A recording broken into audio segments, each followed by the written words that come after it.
gwokubiri omwaka guno yasangibwa ekyanja kotazoni Kampala. Okimanyi bulungi kino ekiteeka mwegaza n'omukyala webayita Namuyinde Diana ekikolwa ekyo ate takkiriza omusango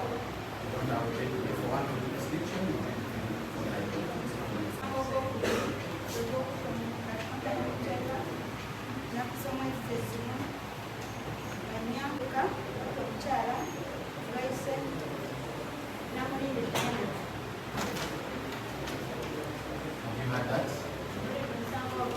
Yeah, you don't have to take this, you can reduce that count before the high court.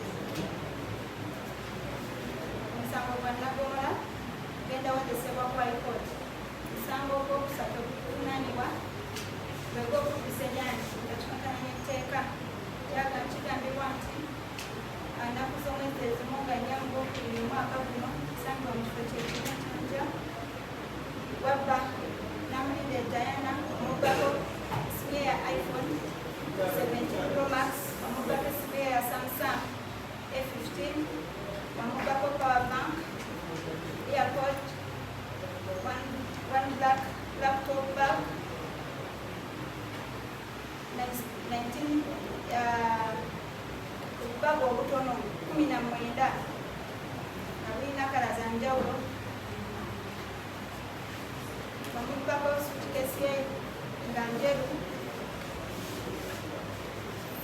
omuggako n'endala suitcase omuggako n'endala suitcase emu, omuggako t-shirt 7,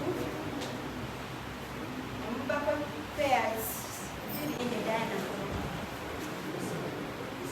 Ma'am, in your hand that you don't have to take plea to discount as well for one of the jurisdiction, we take your plea before the night. So be patient. Yes, sir.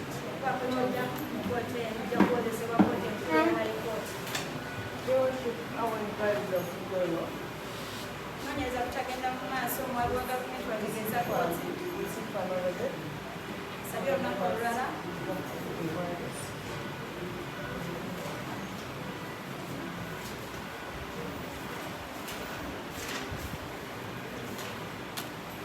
The matter is adjourned to the 3rd of March for mention. So your remand until jagenda kuba remand mpaka ennaku z'omwezi nga 3 mwezi gwokusatu.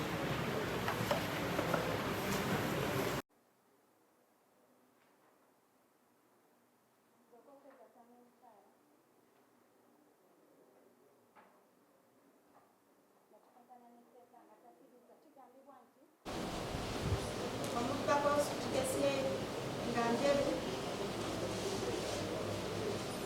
omuggako n'endala suitcase omuggako n'endala suitcase emu, omuggako t-shirt 7, omuggako pairs 2 za canvas shoes, omuggako pair 4 za flat shoes, omuggako pair 11 za high heel shoes, omuggako pair 2 za Dr. Martin Adipit. Black laptop bag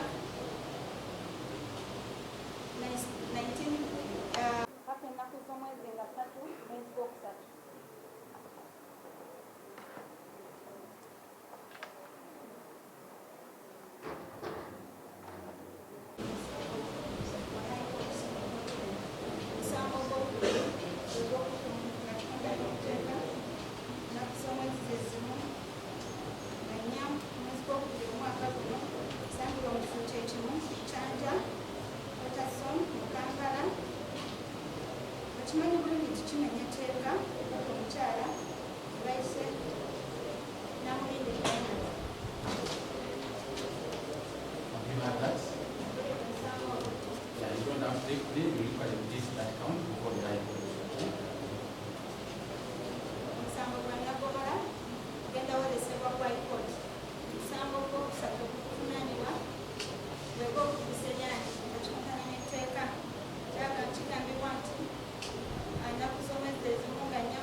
take plea to this count as well for want of jurisdiction. We'll take your plea before the High Court. So be patient. Yes, state. How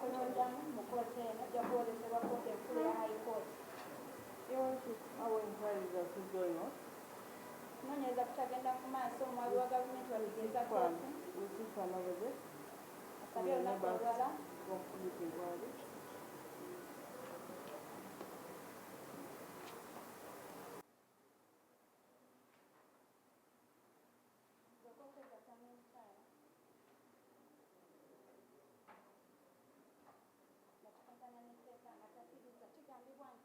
Black laptop bag 19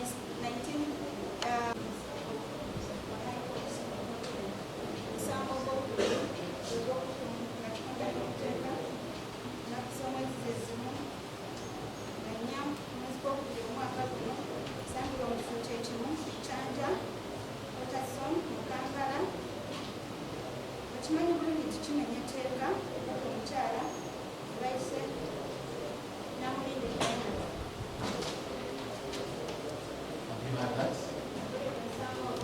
Yeah, you don't have to take plea. You look at the case that count before the High Court. Omusango gwa Nagomola genda wolesebwa ku High Court.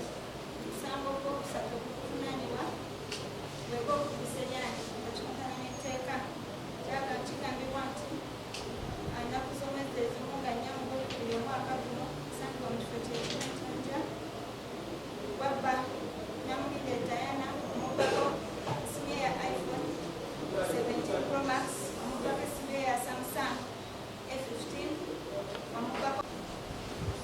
omubbako sutukesi nga njeru omubbako n'endala sutukesi omubbako n'endala sutukesi emu omubbako t-shirt 7 omubbako pairs 2 za canvas shoes omubbako pair 4 za flat shoes omubbako pair 11 za high heel shoes omubbako pair 2 za boots. Paka ennaku z'omwezi nga 3 mwezi gwokusatu.